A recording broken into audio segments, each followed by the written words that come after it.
तो दोस्तों आज हम लोग देखेंगे और रोड साइड जो सेंट्रल आइडिया है इसको, ठीक है, जो बोर्ड एग्जाम के लिए वेरी इंपॉर्टेंट दोस्तों है। तो इसका पहले आप हिंदी समझ लीजिए। हिंदी में यदि आप कहानी समझ लेंगे तो आपको इंग्लिश याद करने में आसान हो जाएगा। मैं जानता हूं कि आप इंग्लिश में कमज़ोर हैं, इसीलिए मैं आप लोगों के लिए देखिए इसको पढ़ने के लिए भी मैं लिख दिया हूँ कि आप इसको पढ़ेंगे कैसे। इसको road side, stand, is, writer, ठीक है। तो इस एक एक शब्द को मैं लिख दिया हूँ। तो पहले आप एक बार ये जो है कविता देख लीजिए, हिंदी अर्थ समझ लीजिए ताकि आपको ज़्यादा समझ में आएगा फिर कि अंग्रेजी पढ़ेंगे तो, ठीक। तो मैं पहले आपको हिंदी समझा दूँ। कह रहा है कि जो कविता और रोड साइड स्टैंड का जो लेखक हैं वो रॉबर्ट फ्रॉस्ट जी हैं, ठीक है, रॉबर्ट फ्रॉस्ट हैं, ठीक। उसके बाद इसमें क्या बताया गया है इस कविता में, तो इस कविता में बताया गया है कि इसमें गरीब गांव के लोगों के जीवन को दिखाया गया है। क्या किसको दिखाया है? गरीब गांव के लोगों को जीवन को दिखाया गया है, ठीक है। गांव के लोग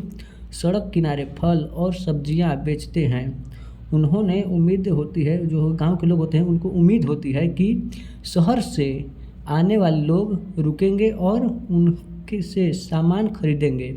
गांव के जो लोग होते हैं उनको उम्मीद होती है कि गांव जो है शहर से लोग आएंगे और हमारे यहाँ रुकेंगे और सामान खरीदेंगे, लेकिन कोई नहीं रुक सकता, ठीक है, कोई नहीं रुकता है, ठीक। यह कविता अमीर शहर और गरीब ग्रामीण लोगों के बीच एक अंतर को जागरूक करती है। यह कविता जो है गरीब और अमीर लोगों के अंतर को जागरूक करती है।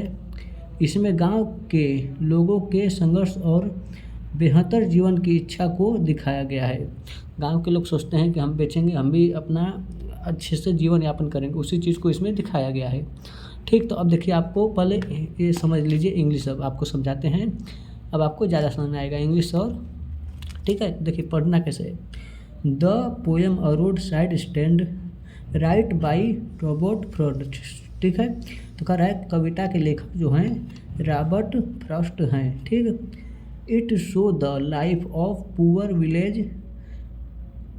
Who sell fruit and vegetable to table by the road side. कह रहा है कि इसमें गरीब गांव के लोग, कहाँ गया, the life of poor village we how sell fruit. कह रहा है कि इसमें गरीब गांव के लोगों को के जीवन को दिखाया गया है जो सेल करते हैं फल और सब्जी रोड साइड, रोड के किनारे फल और सब्जी बेचते हैं, ठीक। फिर the poem city people will stop and buy for them but no one car.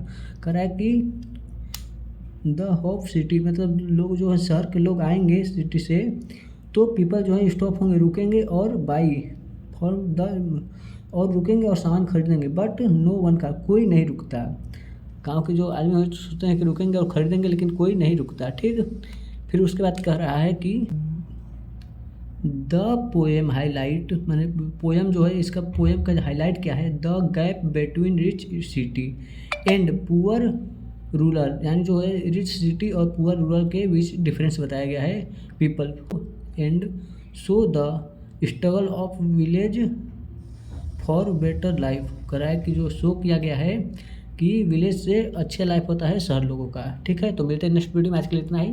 ऐसे ही मैं आपको इंग्लिश का हिंदी और इंग्लिश का जो उच्चारण है उसको मैं लेकर आया हूँ। हर एक सेंट्रल आइडिया प्लेलिस्ट से देख लीजिएगा, प्लेलिस्ट में जाइए आपको सभी मिलेगा, ठीक है। मिलते हैं नेक्स्ट वीडियो में, आज के लिए इतना ही, धन्यवाद।